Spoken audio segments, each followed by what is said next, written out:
ஆலம் அப்படின்னா விஷம்னு அர்த்தம். ஆலம்ங்கிற சொல்லுக்கு விஷம்னு அர்த்தம்.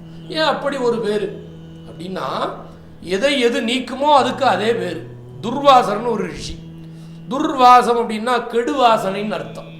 அப்ப கெடுவாசனை எவர் போக்குவரோ அவருக்கு அதே பேரு துர்வாசன்.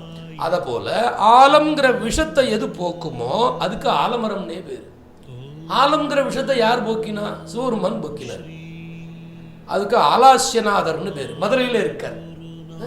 அப்ப அவர் அருமையான ஆலாலத்தை சுவாமி சாப்பிட்டார். ஆலம் காலம்னு சொல்றது கடலில் உண்டான ஒரு விஷம், சர்ப்பத்தில் உண்டான ஒரு விஷம். சர்ப்பம் ஒரு விஷத்தை கக்குது, கடல்ல ஒரு பெரிய விஷம் உண்டாகுது.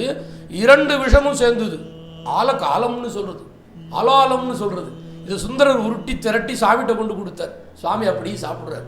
அப்படி சாப்பிட்ட உடனே அதுலேருந்து சில துளிகள் பூமியில் விழுந்துடுச்சு. எப்படியோ சிந்துறதுக்கு வாய்ப்பு இருக்கு. அப்படி சிந்தின உடனே அது மரம், செடி, கொடி, மனிதர்கள், விலங்குகள், தேவர்கள் எல்லார் மேலேயும் பட்டுடுத்து. அப்படி கொஞ்சம் விஷ்ணு மேலே பட்டுடுத்து. விஷ்ணு ரொம்ப வெண்மையாக இருப்பார். மகாவிஷ்ணு ஸ்வேத நிறமாக இருப்பார். அவர் திருமேனியில் இந்த விஷ வேட்கை பட்டதுனாலவே அவர் கரிய திருமேனி ஆயிட்டார். அதனால அழகிய திருமேனி மகாவிஷ்ணு. அவருடைய பிள்ளை யாருன்னா மன்மதன்னு பேரு. மன்மதன் அழகுன்னா அவ அப்பா எவ்வளோ அழகு. 1000 கோடி காமர் போலும்னு கந்த புராணம் சொல்லும். காமன்னா மன்மதன் அர்த்தம். மன்மதன் 1000 கோடி கணக்கான மன்மதர்கள் தோன்றினா எப்படி அழகா இருக்குமோ அதை விடவும் அழகு முருகப்பெருமான்னு சொல்றது. அதனாலே மதுரையில் எப்படி சொக்கநாதர் ஆலாலத்தை பானம் பண்ணினாரோ அதனாலே அவருக்கு அந்த பேரு. அவர் பக்கத்தில் இருக்கிற மரத்துக்கும் அதே பேரு. அதுக்கு ஆலம், ஆலவிருட்சம்னு பேரு.